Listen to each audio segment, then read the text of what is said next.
হযরত মুসা আলাইহিসসালাম এক দীর্ঘ সফরে বের হয়েছিলেন। রৌদ্রোজ্জ্বল আকাশের নিচে তিনি একা হাঁটছিলেন মরুভূমির পথে, হাতে লাঠি, মাথায় কাপড়ের চাদর।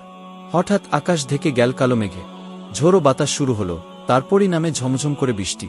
মুসা আলাইহিসসালাম দাঁড়িয়ে গেলেন একটি বড় গাছের নিচে। বৃষ্টির পানি চারদিকে পড়ছে, কিন্তু তিনি ধৈর্য নিয়ে দাঁড়িয়ে রইলেন। ঠিক তখনই আল্লাহ তাআলা তাকে ডাক দিলেন, হে মুসা, সামনে যে ছোট ঝুপড়ি রয়েছে তার দরজাটি বন্ধ করে দাও।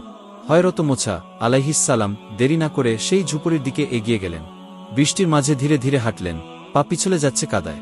ঝুপড়ির দরজায় পৌঁছে তিনি ভেতরে উকি দিলেন। একজন মানুষ গভীর ঘুমে রয়েছে, শান্ত, নিশ্চিন্ত। মুসা আলাইহিসসালাম অবাক হয়ে গেলেন। কোনো শব্দ না করে দরজাটি আবার বন্ধ করে দিলেন। তিনি ফিরে এলেন নিজের জায়গায়। তার চোখে যেন প্রশ্ন জ্বলছিল। তিনি বললেন, হে আল্লাহ, সে কি আমার থেকেও বেশি পরহেজগার, যার জন্য আপনি আমাকে পাঠিয়েছেন? আল্লাহ তাআলা বললেন, না হে মুসা, সে তো একজন নাফরমান বান্দা, যার উপর আমি খুবই রাগান্বিত। মুসা আলাইহিসসালাম আরও বিস্মিত হয়ে জিজ্ঞেস করলেন, তাহলে আপনি কেন আমাকে তার জন্য পাঠালেন? আল্লাহ বললেন, হে মুসা, যদি বৃষ্টির একটি ফোঁটাও তার শরীরে পড়ত, তবে সে আমার নাম নিয়ে আমাকে ডাকত, আর আমি আমার নামের মান রক্ষার জন্য তাকে মাফ করে দিতাম। এই কথা শুনে হযরত মুসা আলাইহিসসালাম এর চোখে পানি চলে এলো। তিনি মাথা নিচু করে দাঁড়িয়ে রইলেন কিছুক্ষণ। তারপর বললেন, হে আল্লাহ, নিশ্চয়ই আপনি সর্বশ্রেষ্ঠ ক্ষমাকারী।